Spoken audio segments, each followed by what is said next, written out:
Hermanos, es un gusto saludarles en esta hora a través de este medio. Damos gracias a Dios porque Él nos ha cuidado en todo momento y pues ahora nos da esta oportunidad de continuar con nuestro estudio del Evangelio de Juan. Así es que, hermanos, dispongámonos, tengamos todo el entusiasmo, toda la atención para que en esta hora, al estudiar de su palabra, nuestra vida sea edificada. Vamos a iniciar, hermanos, con una oración. Oremos. Padre bendito, en este momento te damos gracias por todas tus bendiciones, por todo tu cuidado y tu amor que siempre nos manifiestas, Señor. Y, Señor, seguimos poniendo todo en tus manos, todas nuestras necesidades. Padre bendito, en esta hora te rogamos que tú nos ayudes para entender lo que ahora vamos a estudiar en esta lección, que lo que tú has preparado para nosotros pueda penetrar en lo más profundo de nuestro corazón y esa palabra se convierta en carne, se haga viva y que de esa manera sigamos convirtiéndonos más a tu imagen y vivamos más conforme a tu voluntad. Señor, en esta hora te rogamos que tú, Señor, quites todas las distracciones y que podamos escuchar atentamente tu voz, que podamos buscarte, Señor, y encontrarte, Señor, en este tiempo de estudio. Señor, que nuestros oídos sean transformados para que podamos ser buenos oyentes y que nuestros labios, Señor, también sean transformados para que puedan hablar siempre de tu verdad. Señor, recuérdanos siempre que toda tu escritura, Señor, nos lleva a encontrarnos contigo. Señor, en tus manos nos ponemos y, Señor, que tu gracia, Señor, siga llevando nuestra vida conforme a tu propósito. En el nombre de Cristo Jesús te lo rogamos todo humildemente. Amén. Hermanos, vamos ahora a cantar un himno. Este himno, Santo Espíritu Excelsa Paloma, que ustedes tienen proyectado ahí en su pantalla. Vamos a cantarlo y de esta manera posteriormente pasaremos al estudio. Santo Espíritu Excelsa Paloma, inmutable ser del Trino Dios, mensajero de paz que procedes del Padre, hoy consuélanos con suave voz. Tu fragancia y llenura anhelamos, embalsama tu templo y tu altar, y la sombra feliz de tus alas de gracia nos cobije, oh amigo sin par. Santo Espíritu, fuego celeste, en el día de Pentecostés, cual la nube de gloria bajaste a la iglesia, como al templo de Sion otra vez. Para el nuevo cristiano eres sello, cada uno de ti tiene un don. Todo hijo de Dios elegido y esgoza ya las arras de tu salvación. Santo Espíritu, aceite bendito, un producto de verde olivar, luminaria y calor en la tienda sagrada donde Aarón se acercaba a adorar. Agua viva y regeneradora, santifícanos contra el mal. Somos uno en Jesús, los creyentes del mundo, por tu santa labor bautismal. Santo Espíritu, viento potente, fuente y fuerza de paz y de amor, Paracleto veraz, que consuelo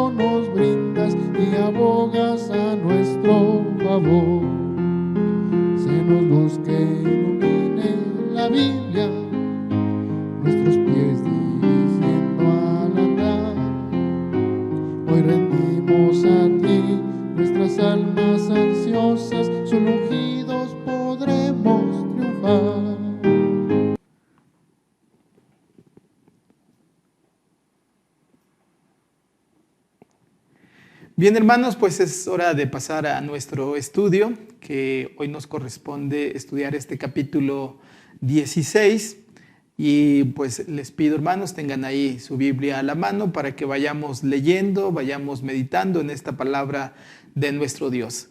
Así es que vamos ahora a ver los versículos del 1 al 4, que puede titularse como advertencia y desafío. Y dice así estos versículos, les pido que ustedes también lo puedan ir leyendo allá en su casa. Dice: estas cosas os he hablado para que no tengáis tropiezo. Os expulsarán de las sinagogas, y aún viene la hora cuando cualquiera que os mate pensará que rinde servicio a Dios. Y harán esto porque no conocen al Padre ni a mí. Mas os he dicho estas cosas para que cuando llegue la hora os acordéis de que ya os lo había dicho. Y bien, hermanos, como ya habíamos mencionado la vez anterior sobre que este evangelio se escribe aproximadamente alrededor del año 95 antes de nuestro Señor Jesucristo, después de nuestro Señor Jesucristo, y es un tiempo en el cual la iglesia, los primeros cristianos, sufren una fuerte persecución. Entonces, y era algo inevitable que algunos cristianos, ante esta persecución tan fuerte, se hubieran apartado de seguir a Jesucristo. En medio de pues muchos cristianos que se mantuvieron firmes, fieles en esta iglesia primitiva, como se le llama, hubo algunos que pues no tuvieron una fe lo bastante resistente, y ante la persecución pues no se mantuvieron fieles. Y Jesús lo había advertido de antemano, y aquí lo hemos leído. No quería que nadie pudiera decir que no sabía lo que le esperaba al seguirle, al hacerse su discípulo. Jesús habló de dos maneras en que perseguirían a sus seguidores. Y en primer lugar, una sería que iban a ser expulsados de las sinagogas. Eso era algo muy terrible para los judíos, y recuerden que muchos de los cristianos provenían del judaísmo, y la sinagoga ocupaba un lugar muy importante en la vida de un judío. Algunos de los rabinos decían que la oración, si no se hacía en una sinagoga, no era eficaz. Si se hacía en otro lugar, no tenía validez. Y entonces los discípulos de Jesús, pues que eran gente proveniente, como ya decía, del judaísmo, que era gente que tenía esa necesidad de ir a la sinagoga, de participar en el culto, esto era algo terrible para ellos, que los expulsaran y les cerraran todas las puertas. Algunas veces, pues hermanos, tenemos que aprender, como dijo Juana de Arco, y ustedes lo pueden ver ahí, esta frase: es mejor estar solo con Dios. Y hermanos, pues algunas veces la soledad en la sociedad es el precio, como dicen algunos, de estar en la compañía con nuestro Dios. Jesús también dijo que no faltarían quienes creyeran que les estaban prestando un servicio a Dios, matando a los seguidores de Jesús, así como aquí lo hemos leído, pensando que este era el servicio que ofrecían a Dios. Y una de las tragedias de la religión ha sido que muchos crean que están sirviendo a Dios cuando persiguen o consideran a alguien que es un hereje y lo persiguen hasta acabar con ellos. Probablemente ninguno estuvo tan convencido de que estaba sirviendo a Dios, persiguiendo a los cristianos, como, ¿recuerdan ustedes quién? Pues Saulo, que después se fue llamado Pablo, cuando estaba haciendo todo lo posible por acabar a los seguidores de Jesús. Esto lo encontramos ahí en el libro de Hechos. Esto que estaba sucediendo, como dijo Jesús, porque los estaban persiguiendo porque no conocían a Dios. La tragedia de la iglesia es que muchos se han afanado en propagar su idea de un tipo de religión. Muchas veces se han creído que ellos tienen el monopolio de la verdad, el monopolio de la gracia de Dios. Y lo lamentable es que siguen pensando pues de esta manera, y lo podemos ver actualmente. Siempre pues es algo que se da, la persecución. Y escuchamos de lugares donde hay gente que sigue siendo perseguida por seguir a Jesús, aunque también muchas veces no se tiene una persecución tal como lo sufrieron los primeros cristianos, donde eran asesinados, torturados, pero sin embargo hay quienes están excluyendo a aquellos que tienen estos principios cristianos. Y pues, hermanos, mientras haya quienes se crean que solo hay una perspectiva para entender a Dios, pues seguirá ocurriendo todo esto. Jesús había anticipado a todos sus discípulos de los sufrimientos que ellos iban a padecer. Él les había dicho, y bueno, pues también nos sigue diciendo a nosotros: les ofrezco la tarea más difícil y más arriesgada del mundo. Les ofrezco algo que les va a traer que los lastimen en su cuerpo y que también les rasguen el corazón. Y nos preguntaría, ¿son lo bastante valientes para aceptar este desafío, para seguirme a pesar de esta realidad que van a enfrentar?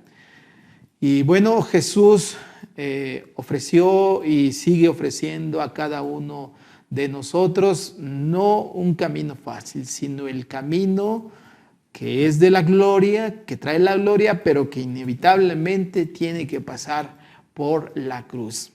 Él sigue buscando personas que estén dispuestas y que tengan los ojos bien abiertos y que arriesguen el todo por el todo, como se dice comúnmente. Bien, pasamos ahora a la otra sección, versículos del 5 al 11, que podríamos titularlo también como la obra del Espíritu Santo. Y dice así: pero ahora voy al que me envió, y ninguno de vosotros me pregunta, ¿a dónde vas? Antes, porque os he dicho estas cosas, tristeza ha llenado vuestro corazón. Pero yo os digo la verdad, os conviene que yo me vaya, porque si no me fuera, el Consolador no vendría a nosotros, mas si me fuere, os lo enviaré. Y cuando Él venga, convencerá al mundo de pecado, de justicia y de juicio. De pecado, por cuanto no creen en mí. De justicia, por cuanto voy al Padre y no me veréis más. Y de juicio, por cuanto el príncipe de este mundo ha sido ya juzgado. Bien, los discípulos estaban en ese momento desconcertados por las palabras que Jesús les había dicho. Tal vez todo lo que habían logrado comprender era pues que Jesús ya no iba a estar con ellos.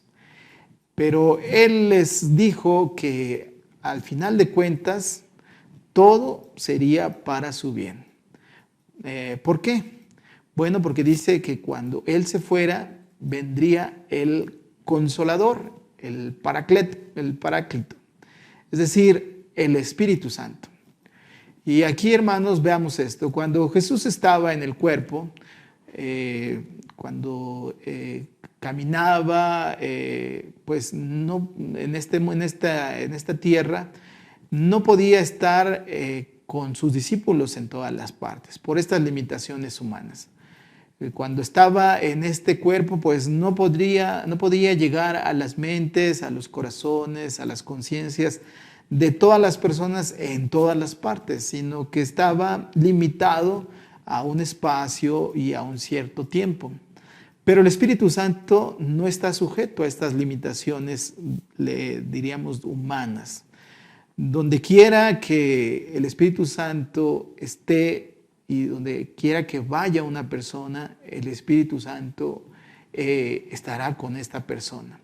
La venida del Espíritu Santo sería el cumplimiento de la promesa, lo que Jesús había dicho en el capítulo 28 de Mateo, versículo 20, aquí yo os doy a vosotros, yo estaré con vosotros todos los días hasta el fin del mundo. El Espíritu Santo traería a la humanidad una nueva comunión ininterrumpida para siempre con Dios, con Jesús, y le traería al cristiano también un poder, una eficacia que no dependería de estar en cierto lugar ni en cierta ocasión. Y bueno, aquí en este texto que hemos leído tenemos una breve descripción de la obra del Espíritu Santo. Bien, y Juan usa la palabra elengein, que se traduce como convencer. Ahí lo hemos leído, que convencerá. Esta palabra se usaba para el interrogatorio de una persona acusada en un juicio. Era también para la contestación de un contrario en una discusión. Era como se le daba el uso a esta palabra. Siempre conservaba la idea, o nos da esta idea, esta palabra, de un examen o interrogatorio al que se somete a una persona hasta que admite sus errores o se muestra convencido por un razonamiento de algo que no había comprendido antes.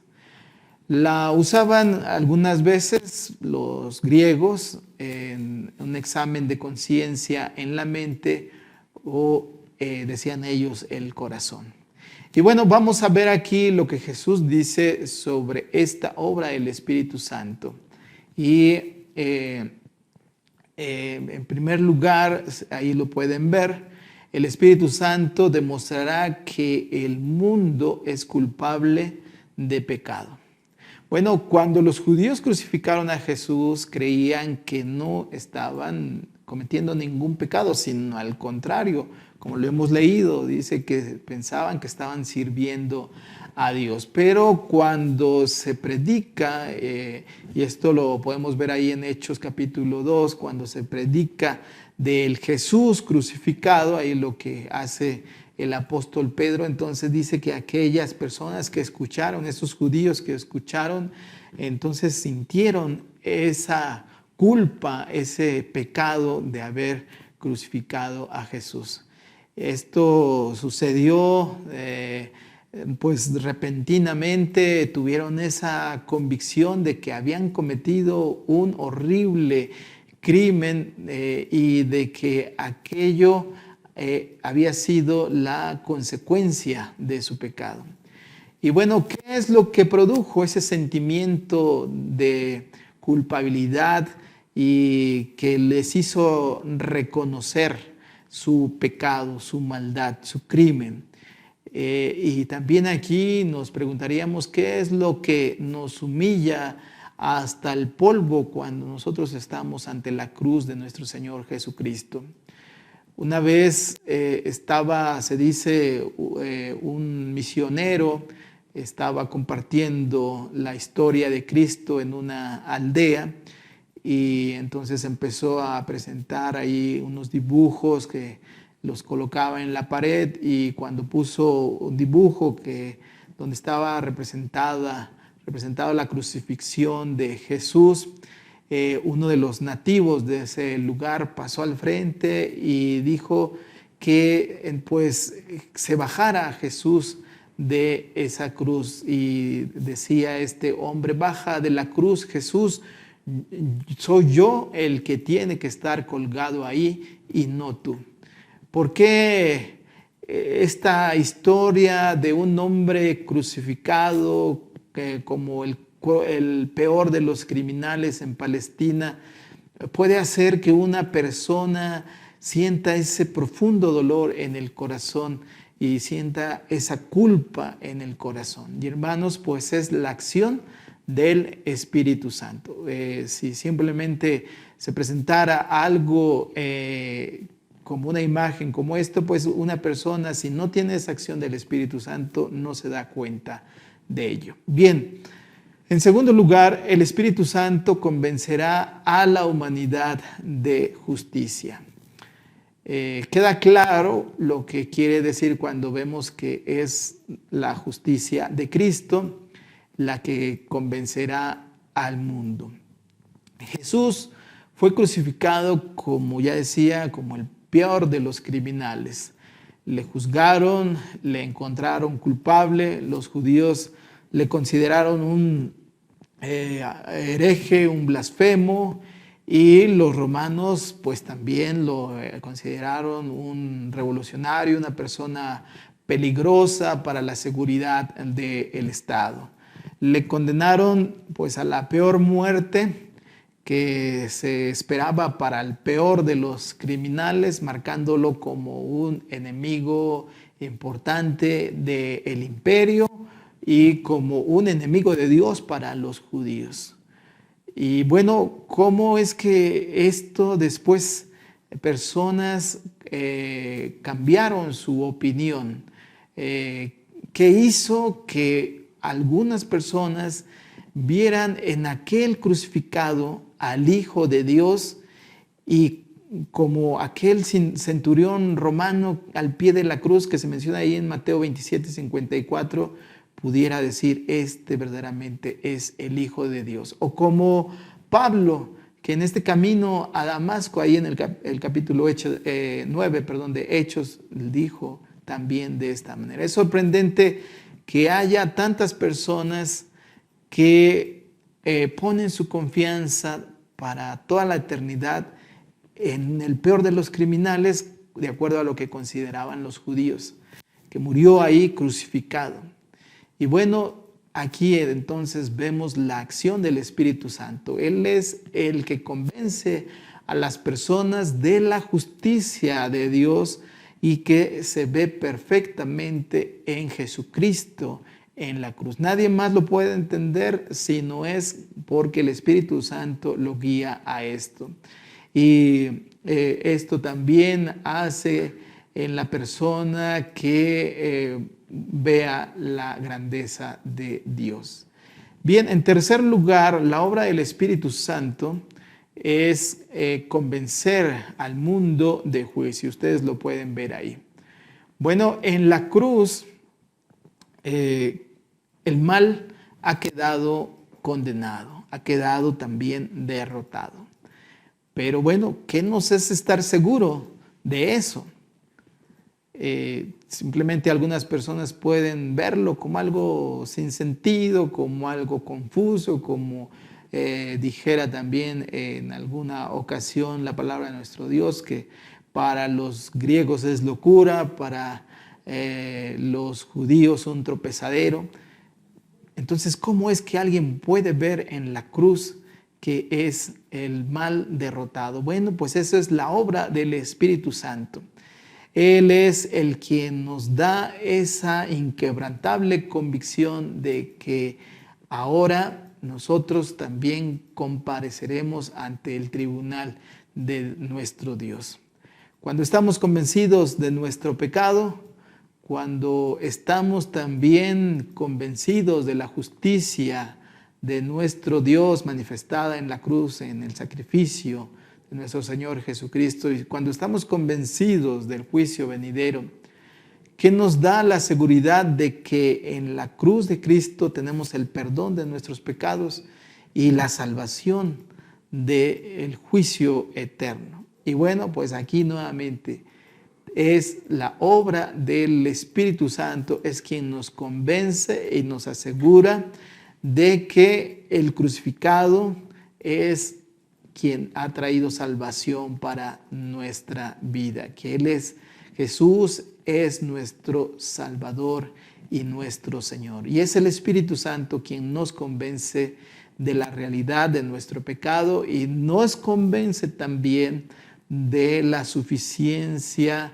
de la salvación en la cruz obrada por nuestro Señor Jesucristo. Bien, pues vamos ahora a los versículos del 12 al 15. Y dice de esta manera: aún tengo muchas cosas que deciros, pero ahora no las podéis sobrellevar.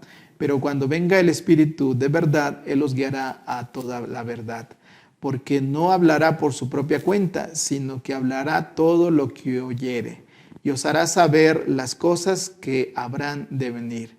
Él me glorificará, porque tomará de lo mío y os lo hará saber. Todo lo que tiene el Padre es mío, por eso dije que tomará de lo mío y os lo hará saber.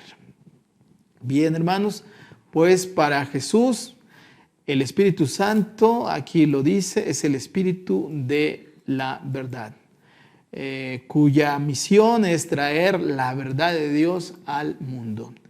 Tenemos una palabra especial que quiere decir traer la voluntad de Dios a la humanidad, y esta es la palabra revelación.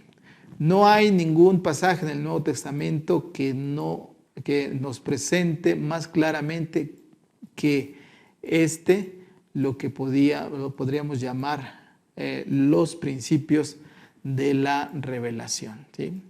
Entonces, en primer lugar, vamos a ver estos principios de la revelación. La revelación es un proceso progresivo.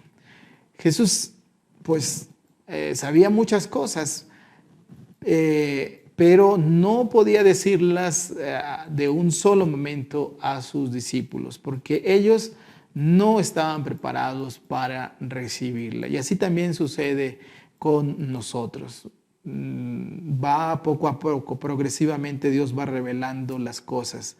No se le puede decir a una persona más de lo que puede comprender. Es poco a poco. Y Jesús les enseñaba a los discípulos lo que ellos podían llegar a comprender y asimilar, y de esta manera ir creciendo. En segundo lugar, la revelación de Dios incluye toda la verdad. Nos equivocamos, hermanos, si creemos que la verdad se limita a todo lo que podríamos llamar como la verdad teológica. ¿Qué quiero decir con esto, hermanos? Bueno, los predicadores, los teólogos no son los únicos que pueden estar inspirados y recibir esa verdad de Dios. Lo puede hacer un himnólogo, un poeta, cuando comparte un mensaje que nos desafíe o que nos inspire, y ahí encontramos esta revelación. O también puede ser, hermanos, cuando una persona que se dedica al estudio, a la investigación, descubre algo que ayuda a la humanidad para resolver las diferentes necesidades. Por ejemplo, cuando un cirujano descubre una nueva técnica para salvar la vida de otras personas, o cuando un médico descubre un tratamiento que hará que mejore la vida de las personas, bueno, ahí es donde se está revelando la verdad de Dios, ¿sí? Y estas revelaciones de Dios se manifiestan también de esta manera. Toda verdad es de Dios, proviene de Dios, y cuando alguien encuentra esa verdad, es algo que Dios se lo ha revelado, y la revelación de toda verdad es obra del Espíritu Santo. Aunque muchas gentes no se puedan dar cuenta, pero es lo que está haciendo Dios. En tercer lugar, lo que se nos revela viene de Dios. Él es el dueño y dador de toda verdad.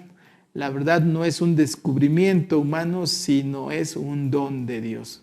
No es que nosotros hayamos descubierto, hayamos creado algo, sino es algo que ya estaba ahí, y simplemente Dios nos ha ayudado, el Espíritu Santo nos ha ayudado a descubrirlo. Detrás de toda esta verdad está Dios.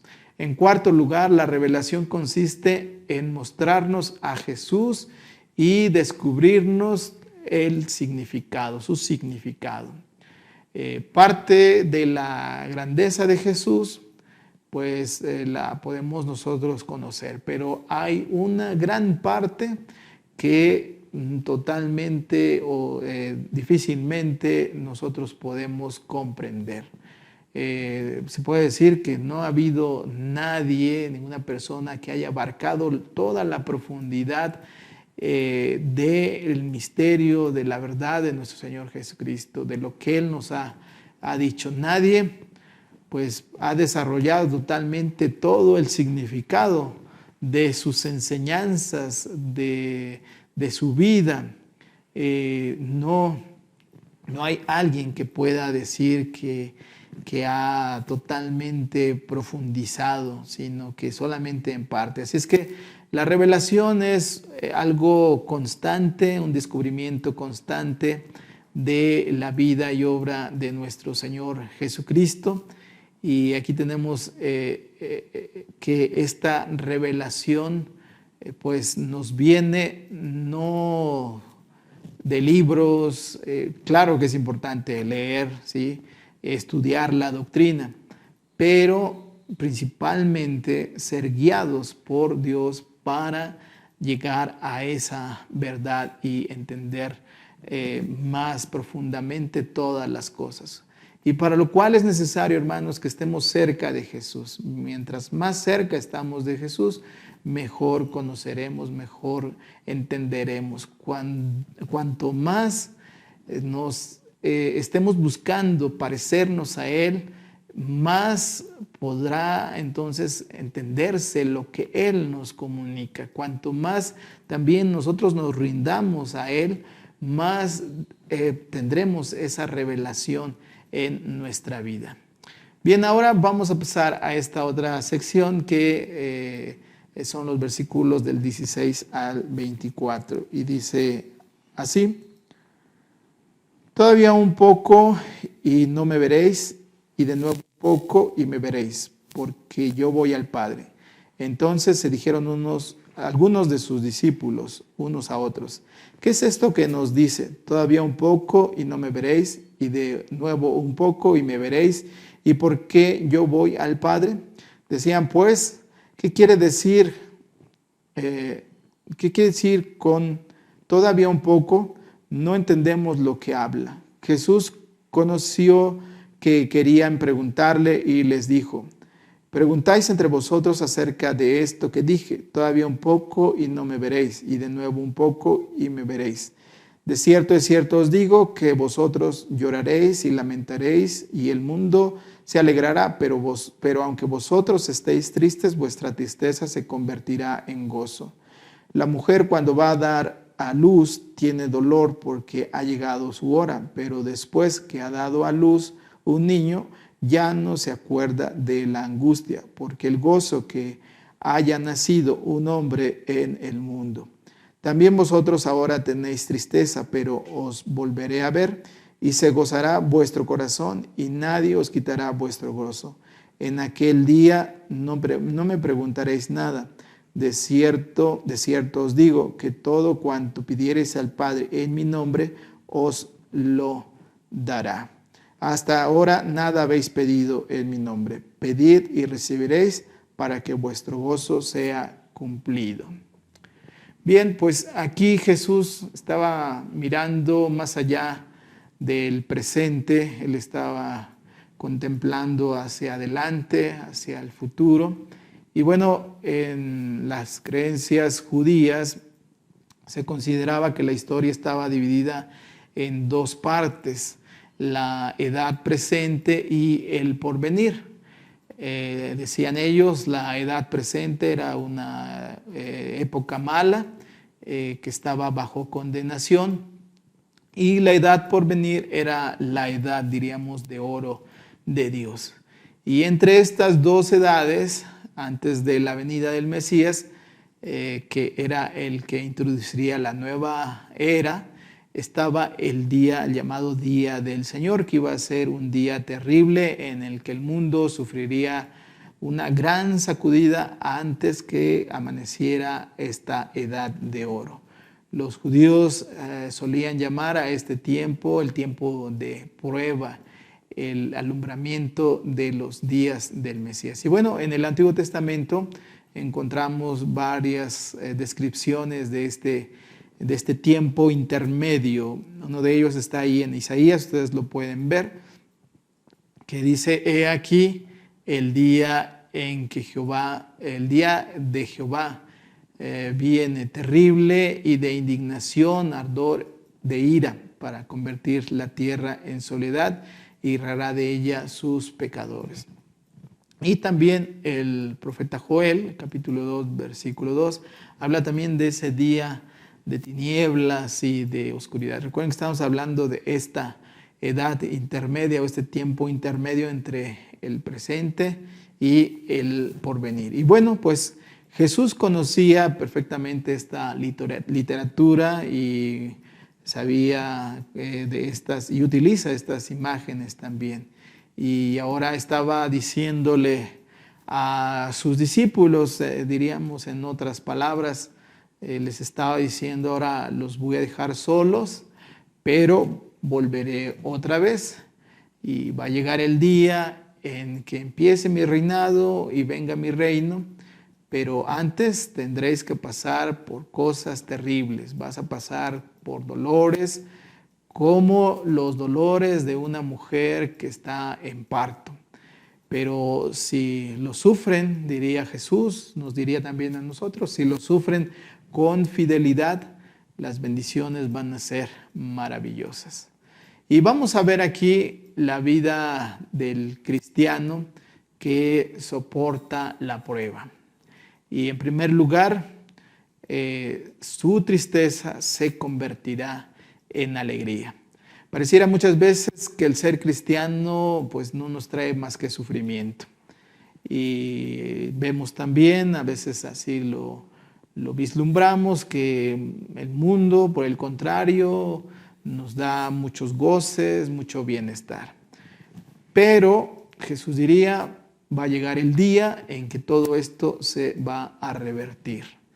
La alegría del mundo se va a cambiar en tristeza y la aparente tristeza del cristiano se va a convertir en alegría. El cristiano debe recordar siempre, y nosotros debemos de recordar siempre, cuando estemos pasando la situación difícil, cuando estemos pagando cara nuestra fe, que ese no es el momento final y que al final todo se transformará, la tristeza se transformará en alegría. En segundo lugar, la alegría cristiana tendrá dos preciosas características. Una de ellas, el inciso A, nunca nos será arrebatada. Es decir, estará libre de los cambios de la vida. Y es un hecho innegable que en cada generación los que más han sufrido testifican de haber tenido dulces experiencias con Cristo. La alegría que produce el mundo está basado en las circunstancias que se viven alrededor. La alegría que se da en Cristo es independiente de todo lo que pueda suceder a nuestro alrededor. Así es que es una alegría que nunca será arrebatada. El inciso B será una alegría completa. En la alegría del mundo siempre hay esa sensación de que algo falta. Sabemos de mucha gente que tiene muchos bienes, pero al final no se siente satisfecho. Y puede ser que esta situación, este sentimiento de no estar satisfecho, sea porque al final de cuentas conoce que nada le va a durar para siempre. Y esto es algo que no se aparta de la mente. En cambio, la alegría cristiana no hay ningún vestigio de imperfección. Es totalmente una alegría perfecta y completa. En tercer lugar, en el gozo cristiano, el dolor que se sufrió antes desaparece sin dejar amargura. Deja una vida abundante, llena de bendición. Es como la madre, como dice el relato que hemos leído, la madre que olvida el dolor del parto ante la maravilla de ver a su bebé. El mártir que sufre por Cristo pronto se olvida de la agonía cuando vislumbra la gloria del cielo. Si la fidelidad a Cristo tiene un costo muy alto, el precio también se considera que no fue nada cuando nosotros podemos pensar en esta grandeza que está por venir a aquellos hijos de Dios fieles a Él. Como dice Romanos 8:18, porque dice ahí, porque estoy seguro que lo que se padece en este tiempo presente es incomparable a la gloria venidera que se ha de manifestar en nosotros. Bien, en cuarto lugar, también habrá una plenitud de conocimiento. En aquel día Jesús le estaba diciendo a sus discípulos, en aquel día no me preguntaréis nada. En esta vida hay muchas preguntas y muchas preguntas no tienen respuestas, tal vez como ahora lo hacemos en medio de esta situación que estamos viviendo. Hay muchos problemas que estamos viendo a nuestro alrededor y simplemente no hay solución. Y lo que tenemos que hacer es caminar por fe, no por vista, aceptando las cosas y aunque no los comprendamos, confiar en que Dios sigue teniendo el control. Pues hermanos, como dijera 1 Corintios capítulo 13, versículo 12, ahora todas las cosas las vemos por espejo, en oscuridad, es decir, no está claro. Pero llegará el día cuando estemos cara a cara delante del Señor, entonces conoceremos completamente todas las cosas. Entonces ahí se aclararán todas las dudas. Bien, en cuarto lugar, también tendremos una nueva relación con Dios. Cuando conozcamos a Dios plenamente, entonces vamos a poder acudir a Él y pedirle todo lo que necesitamos. Porque la puerta, se puede decir, estará abierta, porque Él es nuestro Padre. Y bueno, seremos como niños que nunca ponen en duda que su Padre les ama y que les encanta verlos y que pueden hablar con Él cuando así lo requieran. Es en esa relación que Jesús dice que nosotros podemos pedir lo que sea. Aunque, hermanos, como ya lo estudiamos en lecciones anteriores, no debemos de pensar que esto significa que hay que pedir cosas indebidas, cosas que no nos conviene. Es como cuando un niño que su padre lo ama, pues sabe que no le va a dar todo lo que le pida, porque mucho de lo que le pida va a terminar afectándolos. Nosotros podemos llegar a tal intimidad con Dios que tengamos esa total libertad de consultarle todo, pero siempre debemos terminar diciendo, pero Señor, hágase tu voluntad. En sexto lugar, es Jesús el que hace posible esa nueva relación con Dios. Y hermanos, pues todo es por gracia. Nuestro gozo será indestructible, perfecto. Nuestro conocimiento, entonces ya lo vimos también, será completo. Y que el corazón de Dios estará abierto a nosotros. Todo lo que tenemos nos ha venido por medio de Jesucristo. Solo en su nombre nosotros podemos pedir y recibir. Nos podemos acercar y somos siempre bienvenidos por nuestro Dios. Pasamos a esta otra sección, versículos del 25 al 28, que se puede titular como el acceso directo. Dice así: Estas cosas os he hablado en alegoría. La hora viene cuando ya no os hablaré por alegorías, sino que claramente os anunciaré acerca del Padre.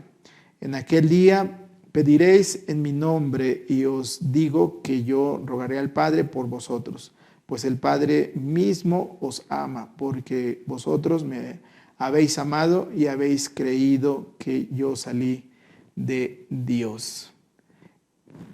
Y salí del Padre y he venido al mundo, otra vez dejo el mundo y voy al Padre.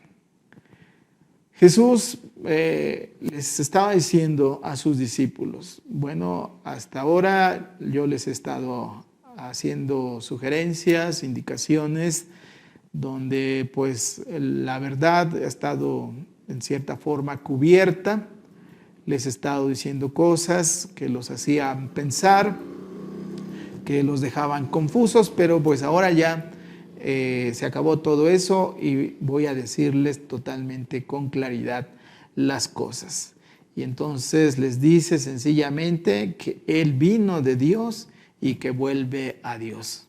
Ese era su secreto. Y de esta manera les estaba diciendo que Él era el Hijo de Dios y que la cruz no iba a ser el final de todo, sino el camino de vuelta a Dios. Y entonces Jesús dice una cosa que nosotros no debemos olvidar. Los suyos, es decir, sus discípulos, tienen acceso directo a Dios porque Dios nos ama. No tenemos necesidad de un intermediario, de presentarle a Dios nuestras súplicas mediante alguien más, sino que nosotros mismos podemos acercarnos directamente al Padre. Y aquí tenemos la prueba definitiva de algo que no debemos olvidar en ningún momento. Muchas veces se piensa en términos de un Dios que estaba airado y de Jesús como alguien benevolente, y entonces lo que hizo Jesús fue apaciguar a Dios, diríamos, y obligó a que Dios cambiara esa actitud hacia la humanidad, haciendo que fuera un Dios de amor y no un Dios de juicio. Pero eso no es lo correcto. Aquí Jesús nos dice, pueden acercarse a Dios porque Él los ama, ¿sí? Y eso lo dice antes de la crucifixión. Jesús no murió para, como ya decía, para apaciguar a Dios y entonces ahora Él nos amara, sino porque Dios nos ama. No lo hizo para hacer que Dios sea un Dios de amor, sino para demostrar precisamente que Dios es un Dios de amor. Jesús vino no porque Dios odiaba al mundo, sino Jesús vino porque Dios ama al mundo. Jesús ha traído a la humanidad entonces el amor de Dios. Jesús le dice a sus discípulos que su obra estaba concluida. Vino del Padre y ahora regresa al Padre por el camino de la cruz, por la cruz. Y el acceso a Dios está abierto entonces por ello mismo a todas las personas. Jesús no tiene que presentarle a Dios nuestras oraciones. Cada uno de nosotros podemos presentarlas directamente a Dios y Dios nos ama y porque nosotros también amamos a Cristo.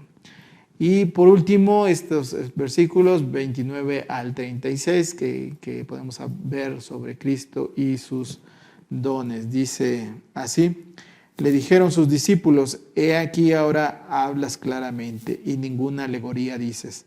Ahora entendemos que sabes todas las cosas y no necesitas que nadie te pregunte.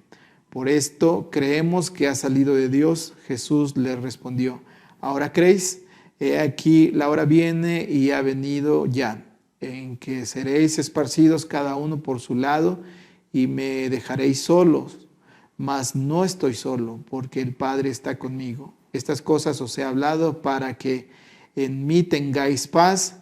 En el mundo tendráis aflicción, pero confiad, yo he vencido al mundo. Y bueno, hermanos, pues Jesús era realista. Les dijo que a pesar de que ellos habían creído, pues se acercaba la hora en que le iban a abandonar. Y aquí tenemos algo que es tal vez pues muy extraordinario sobre el gran amor de Jesús. Sabía que estos hombres, estos discípulos eran vacilantes, sabía de sus fracasos, sabía de sus fallas, sabía que en los momentos en que más lo iba a necesitar, ellos lo iban a abandonar. Y a pesar de todo, los amaba. Y lo que era todavía más maravilloso es que confiaba en ellos, conocía perfectamente a estas personas en su peor momento, pero seguía amándolas y confiando en ellos. Y esto es algo también para nosotros muy alentador. Jesús nos conoce y sabe de nuestras limitaciones, pero aún así Él nos ama. Y eso también nos lleva a una lección, que Jesús nos enseña también a perdonar y a confiar en las personas, a pesar de que hayamos tenido fallas, nos hayan fallado, seguir adelante perdonando. Bueno, aquí hay 4 cosas que nos muestra Jesús acerca de su enfrentamiento en este momento final. Está este primer punto, la soledad de Jesús. Los suyos le iban a dejar solos, como ya dijimos. Sin embargo, Él no se sentía solo porque tenía a Dios. Nadie que está de parte del bien está solo, nunca. Dios está siempre con él. Ninguna persona que sea buena está totalmente abandonada, porque Dios no lo va a abandonar en ningún momento. En segundo lugar, está también el perdón de Jesús.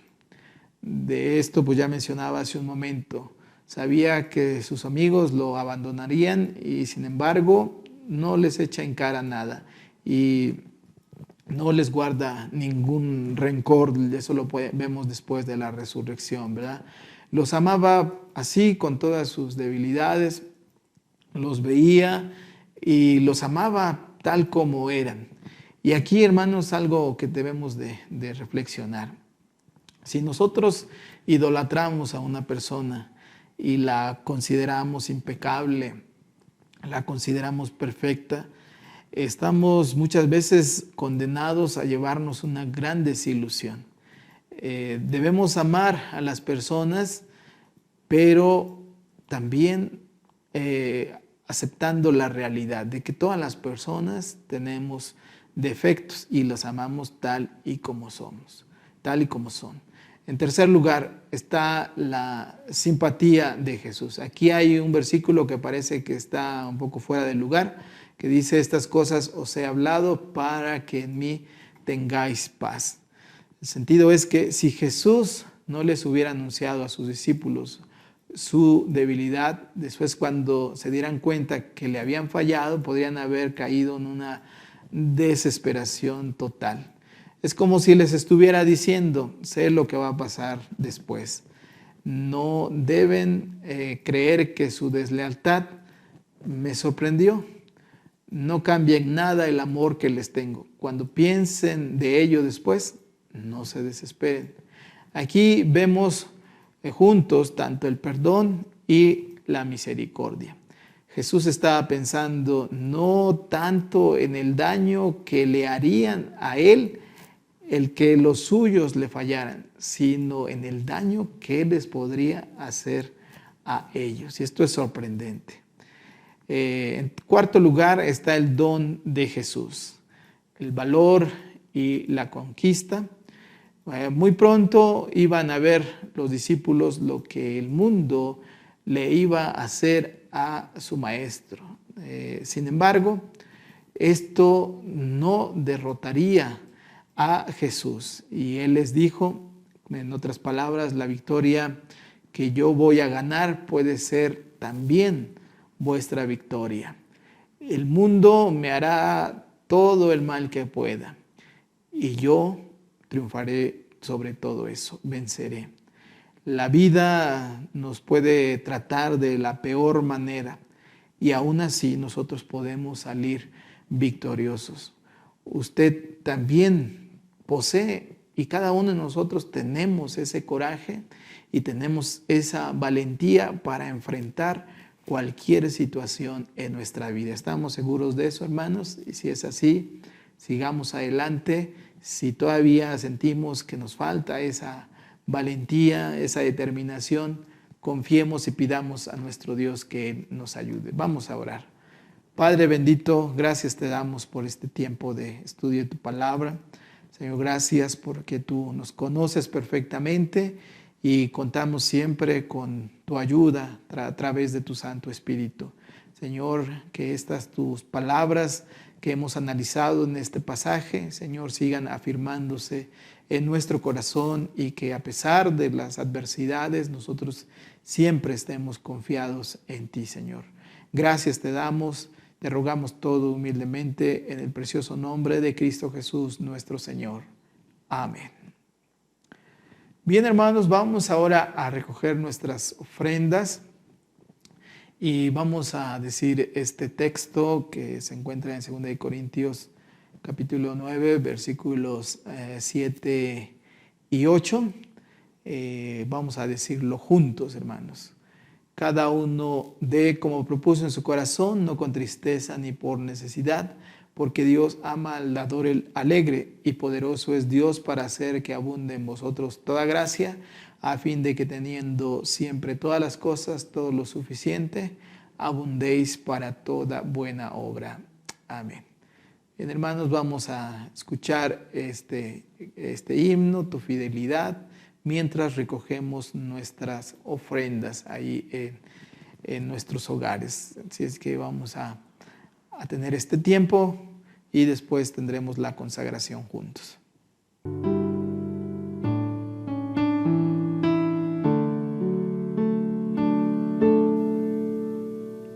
Tu fidelidad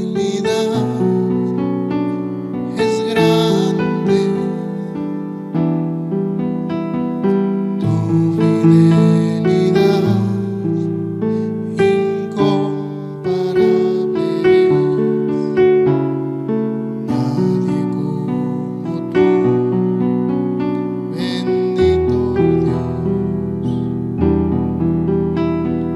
Grande es tu fidelidad.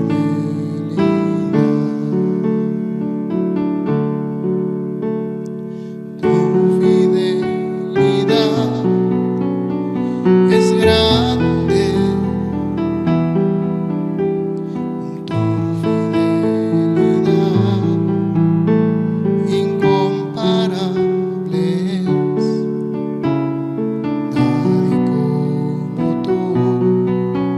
Nadie como tú, bendito Dios. Grande es tu fidelidad. Vamos a tener, hermanos, la consagración.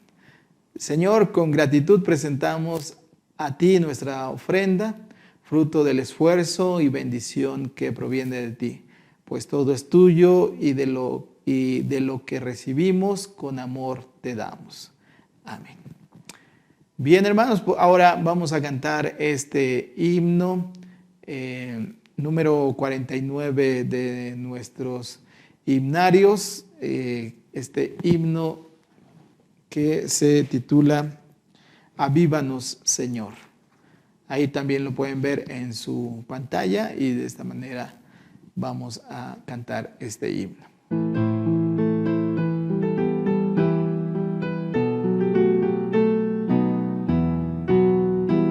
Satúrame, Señor, con tu espíritu.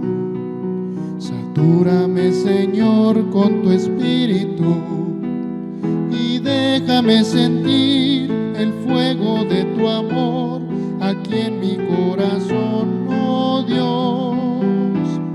Y déjame sentir el fuego de tu amor aquí en mi corazón, oh Dios.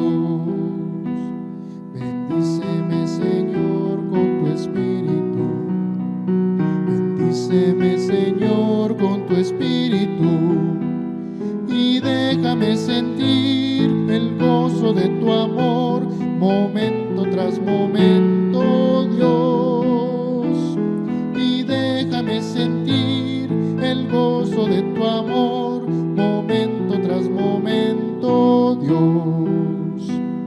Envíame, Señor, con tu Espíritu.